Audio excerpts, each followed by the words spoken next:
They say money can't buy class, but it can certainly buy silence. In the glittering world of Manhattan's elite, Julian Thorne thought he was untouchable. He thought his pregnant wife, Jake, was just a trophy he could tarnish whenever he got bored. He thought letting his mistress humiliate her in front of 50 guests was a power move. But Julian made one critical mistake. He forgot to check who Jake's family really was. He didn't know that the man coming to dinner wasn't just a brother. He was the kind of monster that nightmares are afraid of. This is the story of how a billionaire learned the price of disrespect.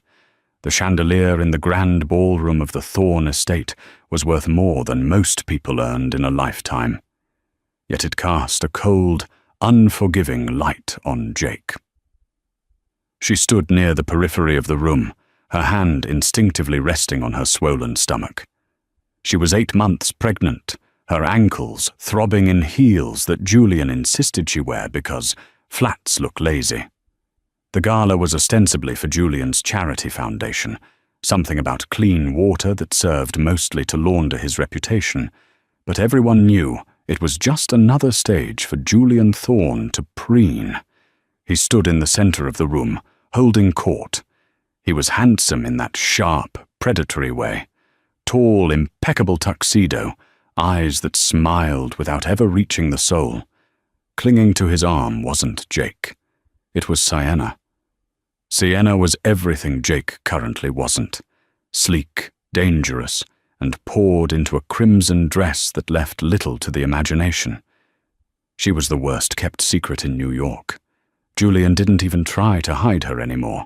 In fact, he seemed to enjoy the juxtaposition, his dutiful, heavy wife in the corner, and his fiery mistress on his arm.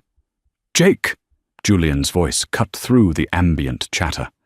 It wasn't a loving summons, it was a command. The conversation in the room lulled. The guests, bankers, tech moguls, and social climbers, turned their eyes toward her. Jake felt the heat rise in her cheeks. She waddled slightly as she approached, the weight of the baby making her movements slow and labored. "Yes, Julian?" she asked, her voice barely a whisper. "Sienna's glass is empty," Julian said, his voice booming with a jovial cruelty. He gestured to the bottle of 1982 Chateau Margaux sitting on the heavy oak table near Jake. "Be a dear and top her off. The servers are busy." A hush fell over the room. It was a deliberate humiliation. The servers weren't busy. 3 of them were standing idly by the wall. Julian wanted her to do it. He wanted the mother of his child to serve his mistress. Jake looked at him, pleading silently with her eyes. "Please, not here. Not in front of them." Julian's smile tightened. "Now, Jake, don't be difficult." Trembling, Jake reached for the heavy bottle. Her hands were swollen from the pregnancy, her grip unsure. She walked over to where Sienna stood, smirking like a cat who had cornered a mouse. "Careful, honey," Sienna cooed, extending her crystal glass. "Don't strain yourself." Jake poured. Her hand shook, the dark liquid swirling into the glass. She stopped when it was full, exhaling a breath she didn't know she was holding. She started to pull away. "Oops," Sienna said. It happened in slow motion. Sienna didn't trip. She didn't stumble. She simply flicked her wrist. The wine launched from the glass, a dark red arc that splashed violently across Jake's chest and stomach. The cold liquid soaked instantly into her white silk maternity gown, looking horrifyingly like fresh blood. Jake gasped, dropping the heavy bottle. It shattered on the marble floor, the sound echoing like a gunshot. "You clumsy cow!" Julian roared. He wasn't yelling at Sienna. He was yelling at Jake. "Look what you've done!" Julian stepped forward, grabbing Jake's arm hard enough to bruise. "That was a $3,000 bottle of wine, and you threw it on the floor because you're jealous?" She threw it," Jake stammered, tears welling in her eyes. The sticky wine was cold against her skin, seeping through to her belly. "Oh, please." Sienna laughed, dabbing at a microscopic drop on her own dress. "Julian, she practically threw it at me. She's hysterical. It's the hormones." The crowd murmured. Nobody stepped forward. Nobody offered a napkin. They were all too afraid of Julian Thorne's influence, or perhaps they just enjoyed the spectacle of a wife being broken in real time. "Go upstairs," Julian hissed, leaning into Jake's ear, his grip tightening. "Get out of my sight. You look disgusting." Jake pulled her arm free, a sob escaping her throat. She turned and fled the ballroom as fast as her body would allow, the sound of Sienna's laughter and Julian's apologies to the guests following her all the way to the grand staircase. As she climbed the stairs, one agonizing step at a time, she heard Julian's voice booming below. "Apologies, everyone. My wife is having a difficult pregnancy, a little unstable. Let's not let it ruin the night." Jake reached the landing and collapsed against the wall, clutching her stomach. She felt a sharp cramp. "Not yet," she whispered to her unborn child. "Please, not yet." She looked down at the red stain covering her child. It looked like a target, and for the first time in years, the fear that usually paralyzed her was replaced by something else. Rage. The master bedroom was a testament to Julian's ego, minimalist, cold, and devoid of comfort. Jake stripped off the ruined dress, shivering as the air conditioning blasted against her wet skin. She stood in front of the vanity mirror. She looked at the woman reflected there. Dark circles under her eyes, pale skin, a spirit seemingly crushed. 3 years. That's how long it had been since she married Julian. She had met him when she was an art student in Paris. He was the dashing American investor. She was the quiet girl sketching in the Louvre. He had swept her off her feet with grand gestures and promises of a fairy tale. But the fairy tale had rotted quickly.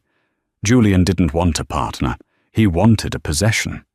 He systematically isolated her. First, he convinced her that her friends were jealous of her new wealth. Then he moved her to New York, thousands of miles from her family in Europe. He never asked much about her family.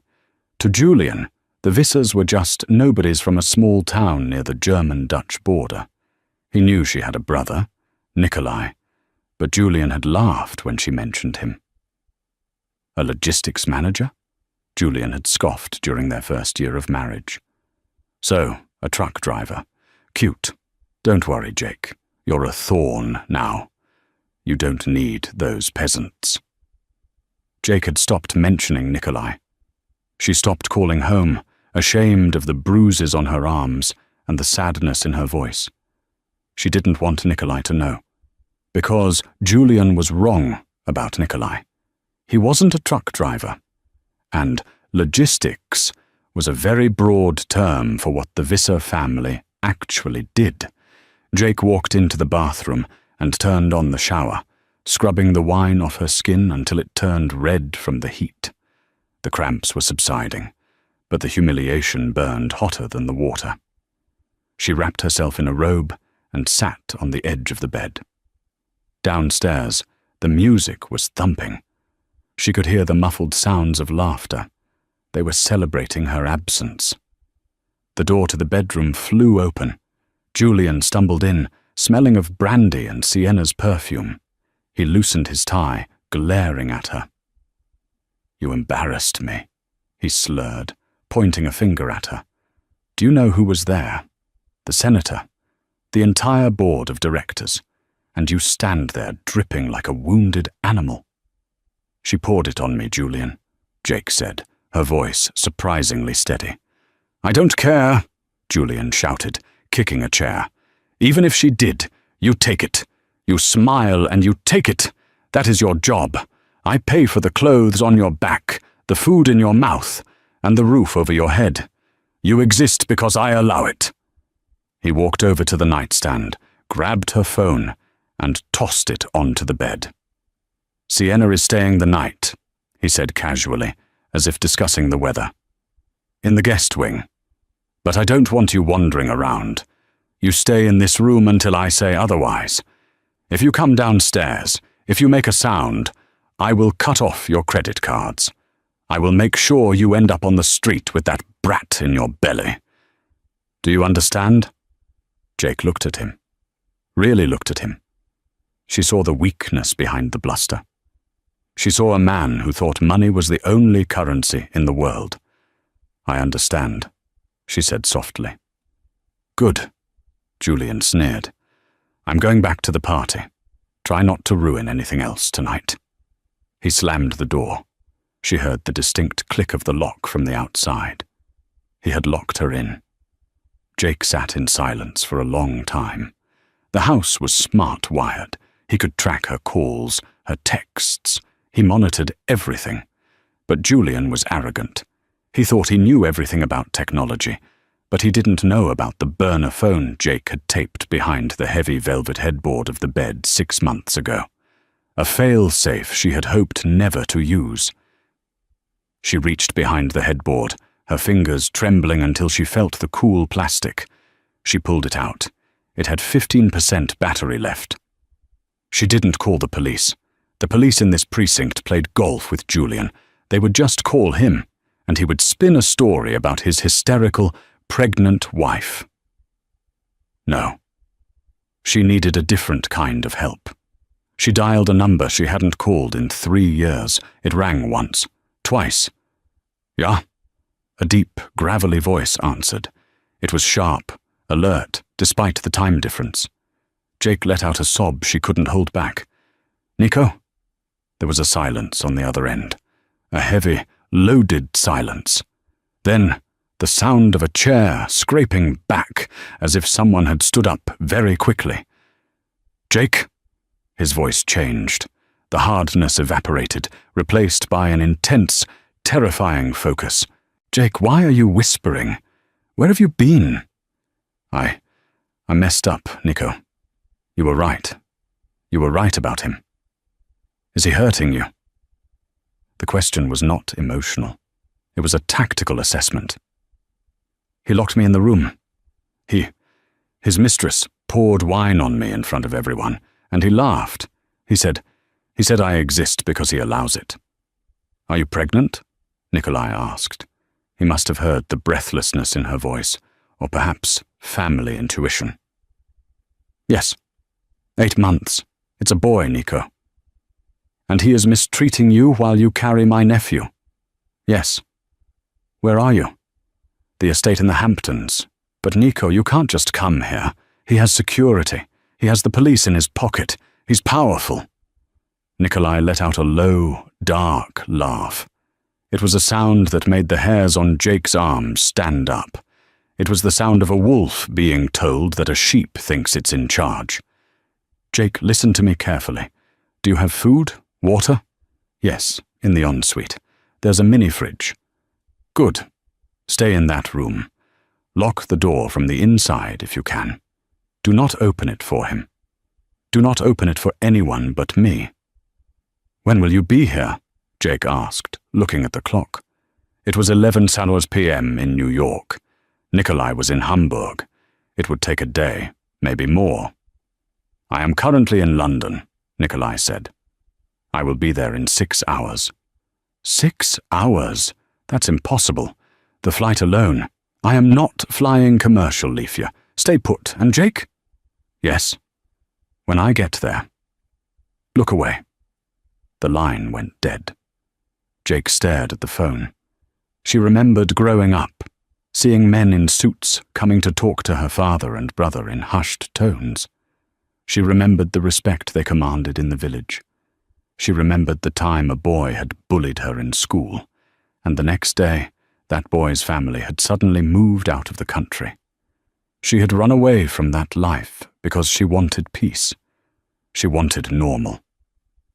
But tonight, looking at the locked door, she realized that normal wouldn't save her. She lay down on the bed, curling around her stomach. "Uncle Nico is coming," she whispered to the baby. Downstairs the party was raging. Julian was toasting to his success, unaware that the clock had just started ticking down on his life. He thought he was the shark in the tank. He had no idea the Kraken had just been released. The morning sun hit the Hamptons with a blinding brightness that Julian Thorne found personally offensive. He woke up with a pounding headache, the remnants of the 1982 Margot, and too much cognac swirling in his system.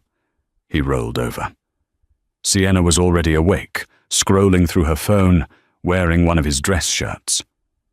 "Your wife is trending," she said, not looking up. "Or at least the party is. Everyone is talking about how graceful I looked. But some people are asking where she went." Julian groaned, sitting up and rubbing his temples. Who cares? They're asking because they love drama. As long as the stock price holds, they can gossip all they want. He got out of bed, feeling the master of his domain.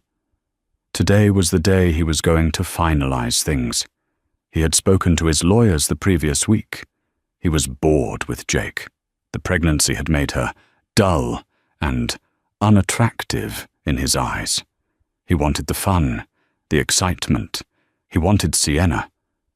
But he wanted his heir, too. "I'm going to handle it," Julian said, pulling on a silk robe. He walked down the hallway to the master bedroom where he had locked Jake. He didn't bother knocking. He punched the code into the keypad and shoved the door open. Jake was sitting exactly where he had left her, on the edge of the bed. She was dressed in comfortable leggings and a sweater, her bag packed by her feet. She looked strangely calm. "Good," Julian sneered. "You're packed. Saves me the trouble." "I'm leaving, Julian," Jake said, her voice steady. "Oh, you're leaving all right, but not the way you think." Julian leaned against the doorframe, crossing his arms. "I called my lawyer this morning. We're filing for divorce on the grounds of mental instability. That little display last night, throwing wine, hysterical behavior, it's all documented." Jake stood up, her hand on her belly. "You know that's not what happened." "It's what 50 witnesses saw," Julian smiled cruelly. "And here is the deal, Jake. You are going to sign a full NDA. You will admit to infidelity. I don't care who with. Make someone up. And you will grant me full custody of the child once it's born." Jake's eyes widened. "You want my baby?" "My baby," Julian corrected. "You're just the vessel. You think I'm going to let a Thorne heir be raised in some European backwater by a woman who can't even hold a wine bottle? No. Sienna and I will raise him. You will get a small monthly allowance, and you will go back to whatever hole you crawled out of. If you fight me, I will destroy you. I will bury you in legal fees until you're starving in the street." Sienna appeared behind Julian, holding a green juice, smirking. "Don't worry, Jake. I'll make a great stepmom. I've already picked out a nanny." Jake looked at the clock on the wall. 10 what a dem. 6 hours, she whispered to herself. "What?" Julian snapped. "Nothing," Jake said, a strange, cold smile touching her lips. "I won't sign anything, Julian." Julian's face turned red. He took a step forward, raising his hand. "You stupid Boom! The sound wasn't thunder. It was the sound of the massive, reinforced iron gates at the end of the driveway being ripped off their hinges. Julian froze. What the hell was that? He ran to the window that overlooked the long, winding driveway. His eyes bulged. 3 matte black Mercedes G-Wagons, modified with bull bars and armored plating, were tearing up the pristine lawn. They hadn't waited for the intercom. They had simply driven through the gate. "Who the hell is that?" Sienna screeched, dropping her juice. "Is it the paparazzi?" "Paparazzi drive Priuses, you idiot!" Julian shouted. He grabbed the intercom on the wall. "Marcus, security, stop them! Shoot them if you have to!" But the intercom was dead.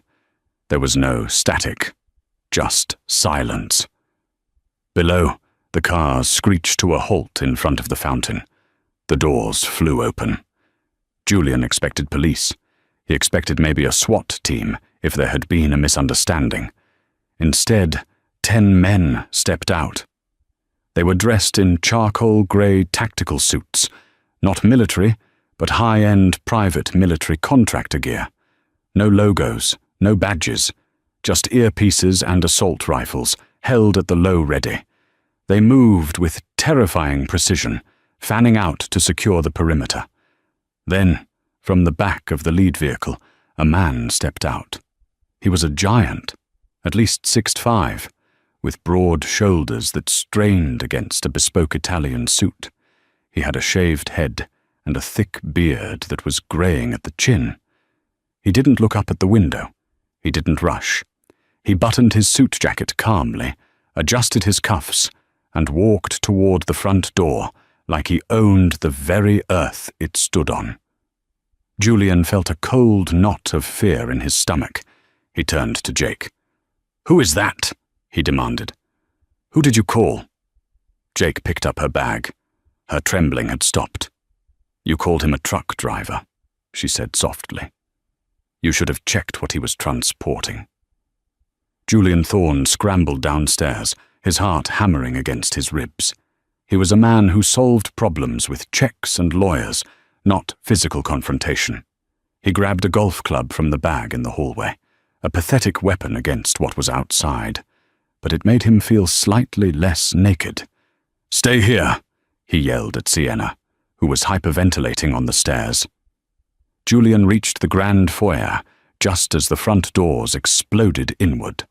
They weren't kicked in.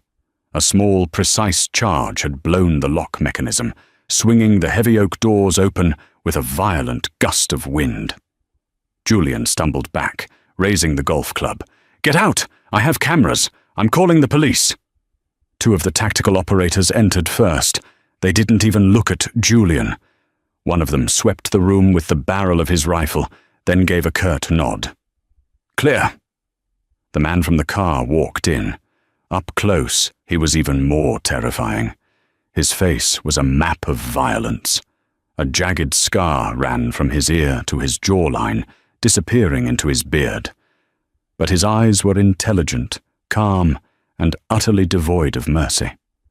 He looked around the foyer, taking in the expensive art, the marble floors, and finally, the trembling man in the silk robe holding a 9-iron. "You must be Julian," the man said. His voice was deep, accented with a heavy Dutch-German lilt. It sounded like gravel grinding together. "I'm Julian Thorne. Do you know who I am?" Julian shouted, his voice cracking. "Get out of my house." The man ignored him. He tapped his earpiece. "Secure the grounds. Nobody leaves.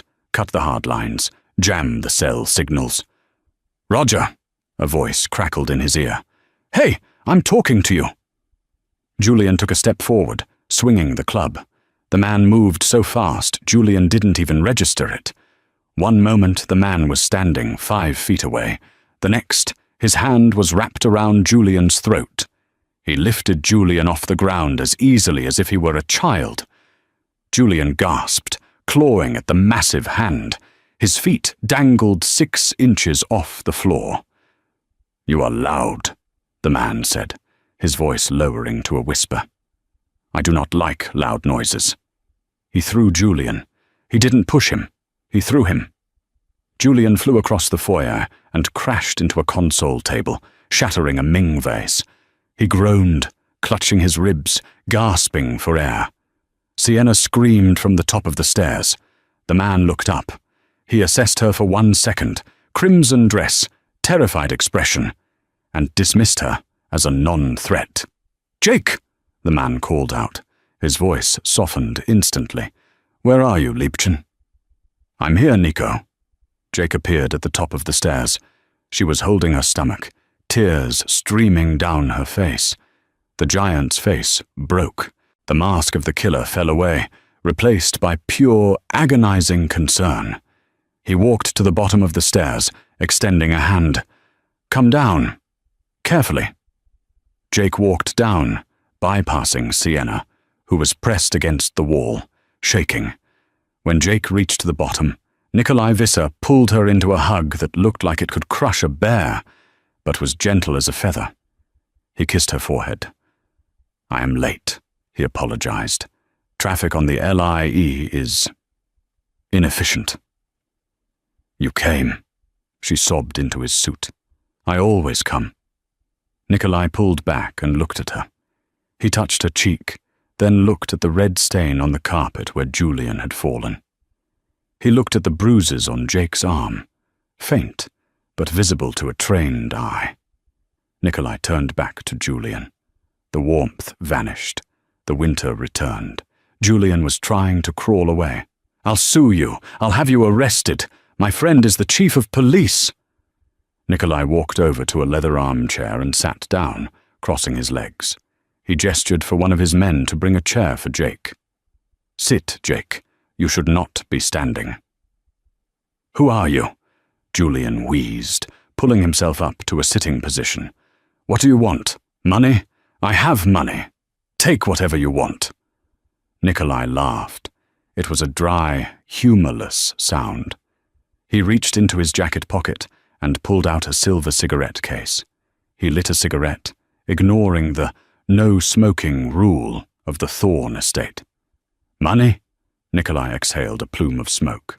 "Mr. Thorn, my company, Visser Logistics, moves €4 billion worth of cargo across the European borders every year.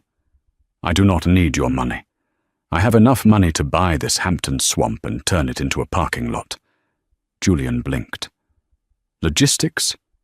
Jake said you were a manager." "I am a manager," Nikolai agreed. "I manage problems. Sometimes I move weapons for governments that cannot be seen moving them. Sometimes I move gold. Sometimes I move people who need to disappear." He leaned forward. "And sometimes I manage little men who think they can hurt my blood." Julian went pale. He suddenly remembered the stories Jake had told him years ago, stories he had ignored. A family business. Import, export. You're the Visser crime family?" Julian whispered. "We prefer independent contractors," Nikolai corrected. He flicked ash onto the Persian rug. "Look," Julian stammered, trying to find his negotiator voice. "This is a domestic dispute. It's a misunderstanding. Jake is emotional. She's pregnant. I was just trying to help her." Nikolai stood up. He walked over to Julian and crouched down so they were eye level. "Jake tells me you made her pour wine for your whore," Nikolai said quietly. Julian flinched. "No, it was a joke. And then you locked her in a room. It was for her safety.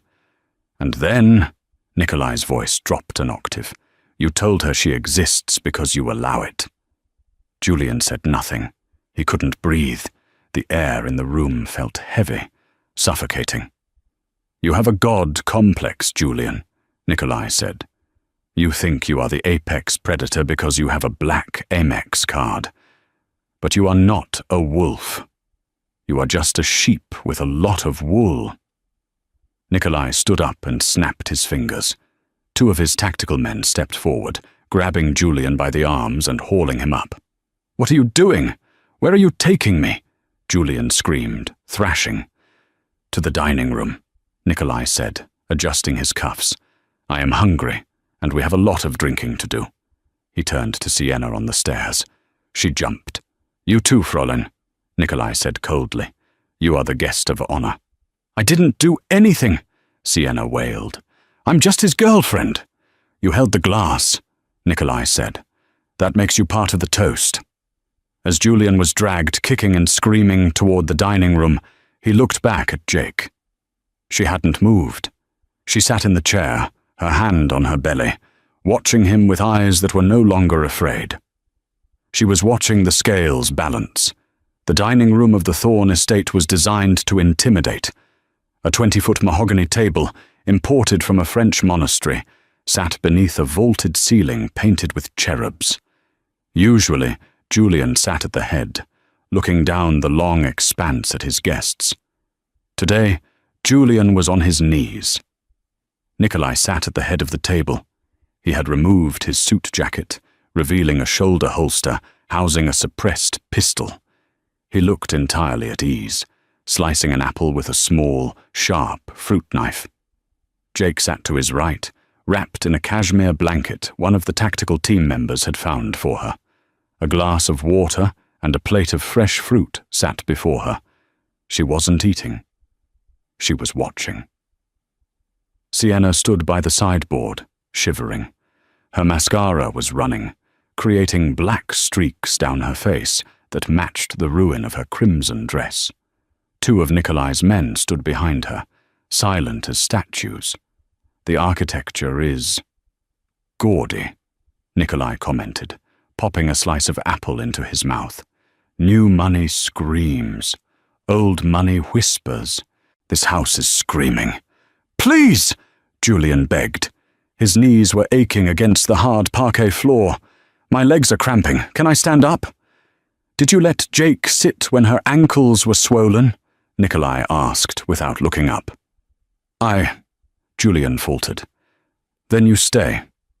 Nikolai gestured with the knife. Now, let's talk about wine. You mentioned earlier, before you started crying, that the bottle Jake dropped was worth $3,000. It was a 82 Margot, Julian whispered. It's rare. Rare, Nikolai repeated. He snapped his fingers. Two of his men entered from the kitchen carrying wooden crates. They set them down on the table with a heavy thud. Julian's eyes widened. That's my private reserve. Those are Romani Conti. Those are priceless. Nothing is priceless, Nikolai said. Everything has a cost. You taught Jake the cost of a stain. Now, I will teach you the cost of arrogance. Nikolai picked up a bottle. It was a 1945 Mouton Rothschild, a bottle worth more than most cars. Open it, Nikolai commanded, sliding the bottle across the long table. It spun and stopped inches from Julian's nose. Julian's hands shook as he reached for the corkscrew one of the guards tossed at him. You want me to open it? To drink? To open, Nikolai corrected. Julian struggled with the cork. His sweat dripped onto the label. He finally popped it with a soft thwack. The aroma filled the room, rich, earthy, expensive. Pour, Nikolai said. Into a glass? Julian asked, looking for a decanter. No, Nikolai pointed to Sienna, on her. The room went dead silent. Sienna let out a strangled sob. Julian, no, don't you dare! Julian looked from the bottle to the gun under Nikolai's arm. He looked at Sienna, the woman he had humiliated his wife for. I said, pour. Nikolai's voice hardened. Jake spilled by accident. You will spill with purpose. You wanted a mistress soaked in luxury. Make it happen. Please, Julian wept. This is insane. This is a $60,000 bottle. And that, Nikolai pointed at Jake, is my sister. Do you think your bottle is worth more than her tears? Nikolai picked up the fruit knife and drove it into the mahogany table. It stuck there, quivering. Julian scrambled up, bottle in hand. He walked over to Sienna. I'm sorry, Julian whispered to her. He's crazy. I have to. I hate you, Sienna shrieked, trying to back away, but the guards held her firm. Julian tipped the bottle. The dark, ruby liquid poured out, splashing over Sienna's hair, her face, her dress. It was a grotesque reenactment of the night before. The smell of vintage wine became overpowering, sickening. Sienna screamed and cried as the cold liquid drenched her. Julian continued until the bottle was empty. He stood there, holding the empty glass vessel, broken. Again, Nikolai said. What? Julian turned. There are 12 bottles in that crate, Nikolai said calmly. We are just getting started. You like wine so much, Julian. Today, you will drown in it. For the next hour, the dining room became a theater of absurdity.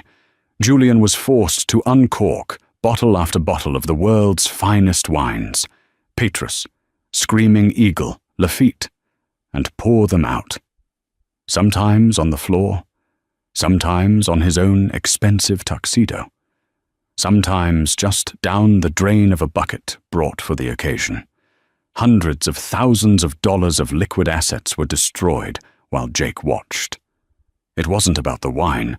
It was about stripping away the symbol of Julian's status. He defined himself by these things. Nikolai was showing him that his gods were liquid, and they could be poured away in an instant. When the last bottle was empty, the room smelled like a brewery floor. Julian was panting, his hands purple from the wine stains. Sienna was sobbing quietly in the corner, a sticky, red mess. "Are we done?" Julian rasped. "You've made your point. You've destroyed my collection."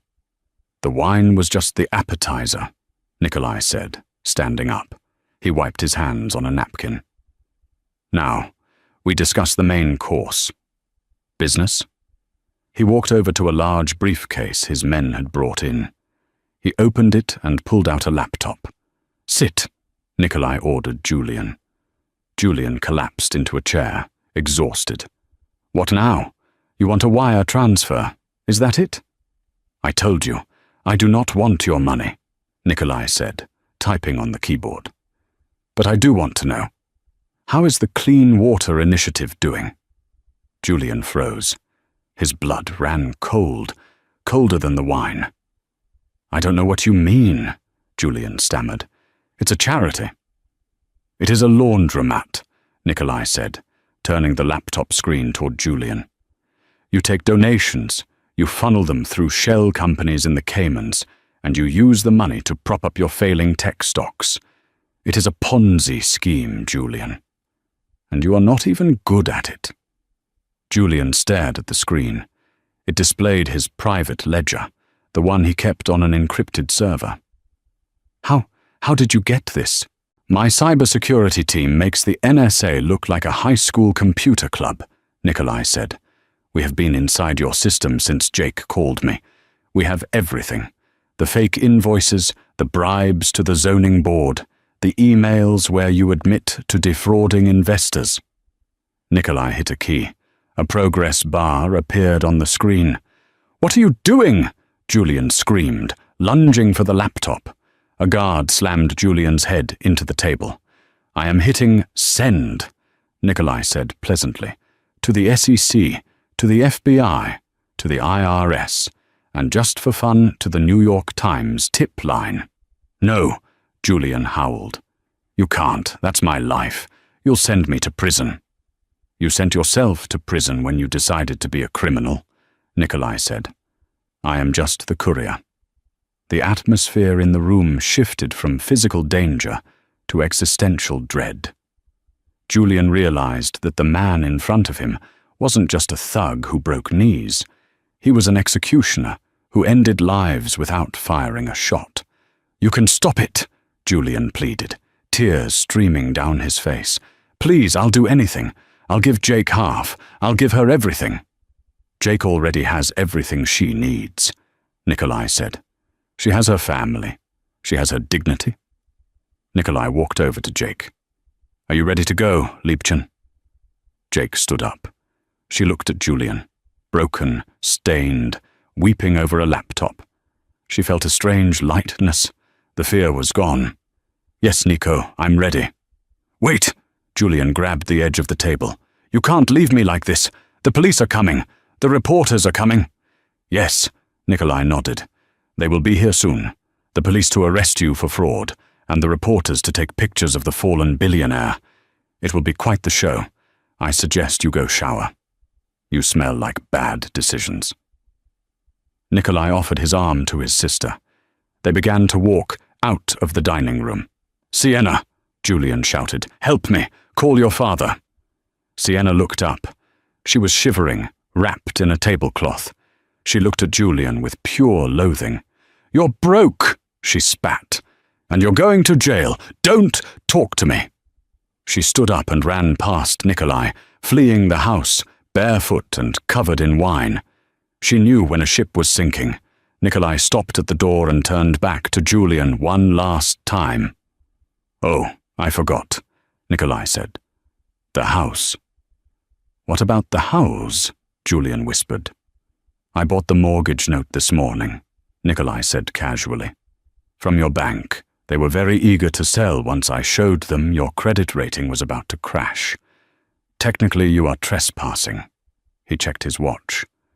"You have 10 minutes to vacate the premises before I have my men throw you out the front gate. And Julian?" "What?" "If you ever mention Jake's name, if you ever look for the child, if you ever even think about her, I will not come with wine next time." Nikolai patted his holster. "I will come with tools."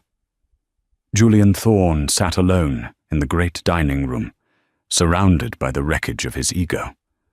The smell of the wine was nauseating. He heard the heavy front door close. He heard the engines of the G-Wagon start up. He looked at his phone. It was buzzing. Caller ID, FBI Special Agent Miller. Julian didn't answer. He stared at the puddle of wine on the floor. In the reflection, he saw a man who had everything, and lost it all because he didn't know the value of the woman standing next to him. Outside, the air was crisp and clean. Jake stepped into the back of the SUV, the leather seat soft and welcoming.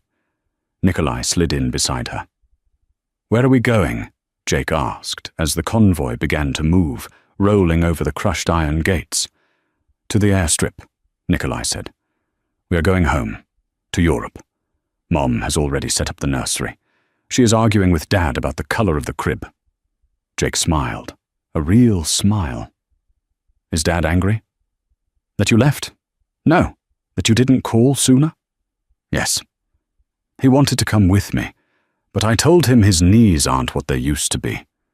He is currently preparing a feast for your return." Jake looked out the window. The Hamptons were fading away. The mansions, the status, the cruelty. It was all disappearing in the rearview mirror. "Nico." "Yes?" "Thank you." Nikolai took her hand. His hand, so capable of violence, was incredibly gentle. "Family is not something you leave behind, Jake. It is the army that stands behind you."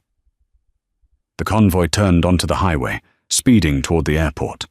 Back at the estate, the flashing lights of police cruisers were just becoming visible at the end of the driveway. The sirens wailed, a song of justice long overdue. Julian Thorne was about to learn that in the real world, actions have consequences, and mistresses don't pour wine for men in handcuffs. But for Jake, the nightmare was over. The video was ending, but her life was just beginning. The fall of Julian Thorne was not a gentle slide. It was a cliff dive. 3 months had passed since the night of the wine. Julian was currently being held at the Metropolitan Detention Center while awaiting trial. The charges were a laundry list of white-collar nightmares: wire fraud, embezzlement, tax evasion, and money laundering. Nikolai had been thorough. He hadn't just leaked the documents, he had organized them, highlighted them, and practically gift-wrapped them for the federal prosecutor. But Julian was a narcissist, and narcissists do not accept defeat. They only plot revenge. The prison was a stark contrast to his Hamptons estate. The air smelled of bleach and unwashed bodies.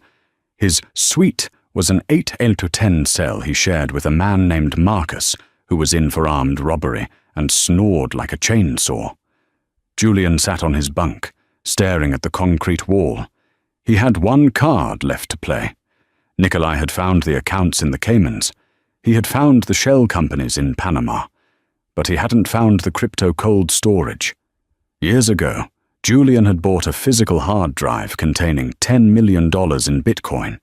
He had buried it in a safety deposit box in a small, non-chain bank in New Jersey, under the name of a deceased childhood friend. It was his apocalypse fund. He didn't want to use it to flee. He wanted to use it to hurt. "Attorney visit," a guard grunted, banging on the bars. Julian straightened his orange jumpsuit. His lawyer, a court-appointed public defender named Mr. Henderson, because all his high-powered lawyers had dropped him when the checks bounced, was useless. But Julian didn't need him for legal advice. He needed him as a mule. In the visitation room, Julian leaned close to the plexiglass. "Did you find him?" Julian whispered.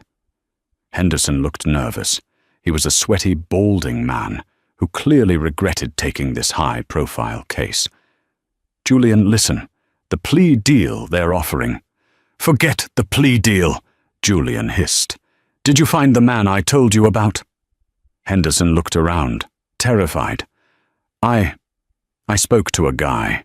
He says he knows people in Europe. But Julian, this is crazy.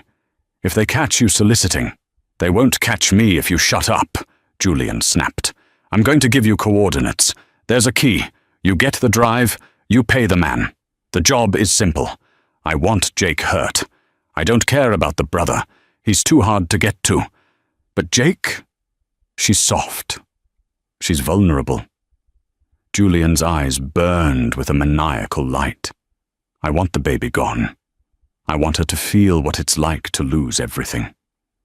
Henderson wiped sweat from his forehead. "The guy, he said he needs half up front. He's a professional. He operates out of Amsterdam." "Good," Julian smiled, a smile that was missing a tooth, courtesy of a disagreement in the shower block last week. "The Vissers think they are the kings of Europe. Let's see how they handle a ghost." 1 week later, the Visser estate, near the German-Dutch border. The Visser family home was not a house. It was a fortress disguised as a chateau. Nestled in a dense forest, it was surrounded by high stone walls and patrolled by men with German shepherds. Jake sat in the garden, rocking a cradle. The air was fresh, smelling of pine and rain. Inside the cradle, baby Lucas was sleeping soundly. He was 3 months old, with his mother's eyes, and, thankfully, none of his father's temperament. Jake looked healthy. The stress lines were gone. She wore a simple linen dress, her hair loose. She looked like the art student she had been before New York crushed her. "He sleeps well," a deep voice rumbled. Jake looked up. An older man stood there. He was massive, even bigger than Nikolai, though age had stooped his shoulders slightly. He had a thick white mustache and hands that looked like they had been carved from oak. This was Victor Visser, the patriarch, the man Julian had called a peasant. "He does, Papa," Jake smiled. "He likes the fresh air." Victor sat on the stone bench next to her.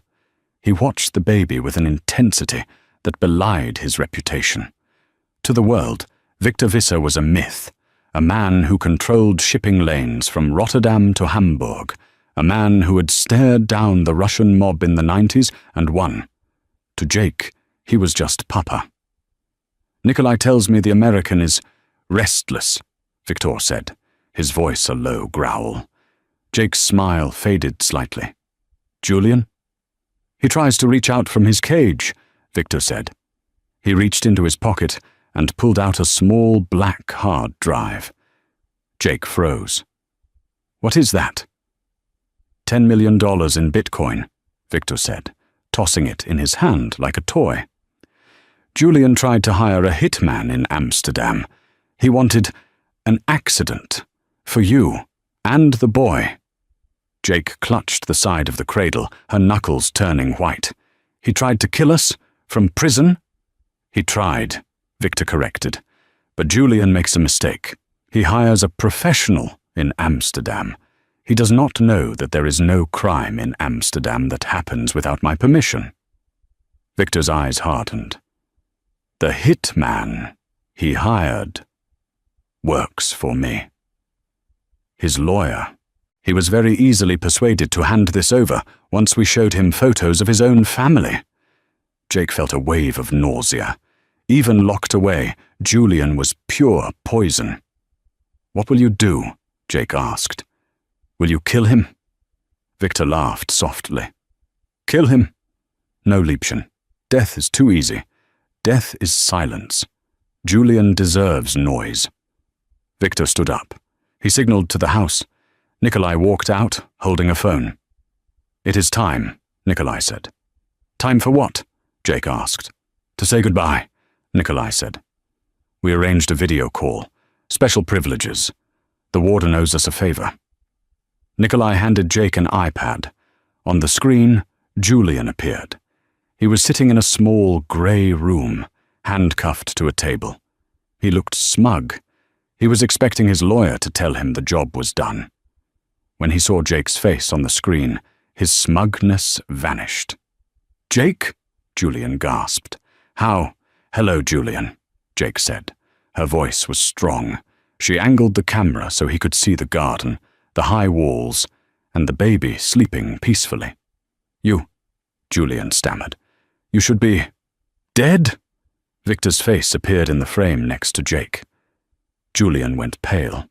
He had never seen Victor Visser, but he knew instinctively who this was. The sheer presence of the man translated even through a pixelated screen. You hired a contractor in my city, boy, Victor said. You paid him with this. Victor held up the hard drive to the camera. Julian screamed, a primal, broken sound. That's mine! That's my money! It was your money, Victor said. Now it is a donation. We have just transferred the entire balance to a charity, a real charity, a shelter for battered women in New York. In your name. Isn't that generous of you? No! Julian thrashed against his cuffs. You can't do this. That was my freedom. You have no freedom, Nikolai's voice cut in. And now you have no secrets. We also recorded your conversation with the lawyer. We sent the audio to the district attorney. Soliciting murder of a federal witness? That adds 20 years to your sentence, Julian. You're going to die in that concrete box. Julian began to weep. Not the fake tears he used for the press, but real, terrified tears. He realized, finally, the magnitude of his error. He hadn't just kicked a dog. He had walked into a wolf's den wearing a stake necklace. Jake, please, Julian begged, looking at the screen. Tell them to stop. I'm the father of your child. Jake looked at the man on the screen. She remembered the wine on her dress. She remembered the locked door. She remembered the way he looked at her like she was furniture. She looked down at Lucas. You are not a father, Julian, Jake said softly. You are just a donor. She reached out and pressed the red button. The screen goes black. Back in the garden, the silence returned. Peaceful. Absolute. Victor put a heavy hand on Jake's shoulder. It is done. The American ghost is exorcised. Thank you, Papa, Jake whispered. Come, Victor said. Dinner is ready. Nikolai made schnitzel, and I believe there is a bottle of wine. A cheap one. €5. Jake laughed. That sounds perfect. She picked up her son and walked back toward the fortress, leaving the iPad on the bench. The story of Julian Thorne was over, buried under the weight of his own hubris. But the story of Jake Visser, the mother, the survivor, the daughter of the wolf, was just beginning. If this story had you on the edge of your seat, please hit that like button. It really helps the channel grow and lets me know you want more stories like this. Don't forget to share this video with a friend who loves a good revenge drama. And if you haven't already, smash that subscribe button and ring the notification bell. We have a new story dropping next week about a cheating husband who didn't realize his wife owned the company he worked for. You do not want to miss that. Thanks for watching, and remember, treat people with kindness, or their brother might just be a logistics manager. See you in the next one.